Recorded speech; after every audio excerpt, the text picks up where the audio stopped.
साल 2009 में दुनिया ने एक ऐसा विमान हादसा देखा जिसने सभी को झकझोर कर रख दिया। यह घटना थी एयर फ्रांस फ्लाइट 447 की, जो एक यात्री विमान था और ब्राजील के रियो डी जेनेरो से फ्रांस के पेरिस की ओर जा रहा था।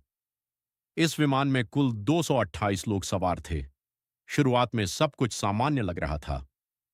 विमान अटलांटिक महासागर के ऊपर शांतिपूर्वक उड़ रहा था, लेकिन अचानक वह रडार से गायब हो गया और किसी को समझ नहीं आया कि आखिर हुआ क्या।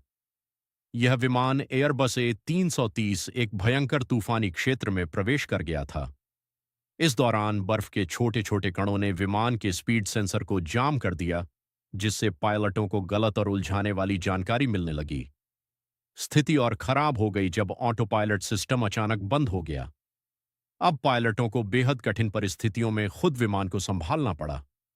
घबराहट और भ्रम के बीच पायलटों ने अनजाने में विमान को स्टॉल की स्थिति में डाल दिया, जिसमें विमान के पंख पर्याप्त लिफ्ट पैदा नहीं कर पाते। सिस्टम बार बार चेतावनी दे रहा था, लेकिन क्रू समझ नहीं पा रहा था कि असल में क्या हो रहा है। कुछ ही मिनटों में विमान तेजी से ऊंचाई खोने लगा और अंततः अटलांटिक महासागर में गिर गया। इस हादसे के बाद खोज टीमों ने कई दिनों तक मलबे को ढूंढने की कोशिश की, लेकिन फ्लाइट रिकॉर्डर को समुद्र की गहराई से निकालने में लगभग 2 साल लग गए।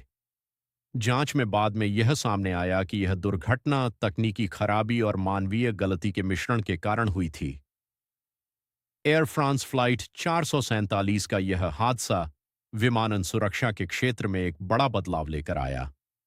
इसके बाद पायलट ट्रेनिंग को बेहतर बनाया गया, सेंसर तकनीक को अपग्रेड किया गया और उच्च ऊंचाई पर स्टॉल जैसी स्थितियों से निपटने के लिए स्पष्ट नियम बनाए गए। आज भी यह घटना हमें याद दिलाती है कि चाहे तकनीक कितनी भी उन्नत क्यों न हो, इंसानी समझ और सही समय पर लिया गया फैसला ही सबसे महत्वपूर्ण होता है।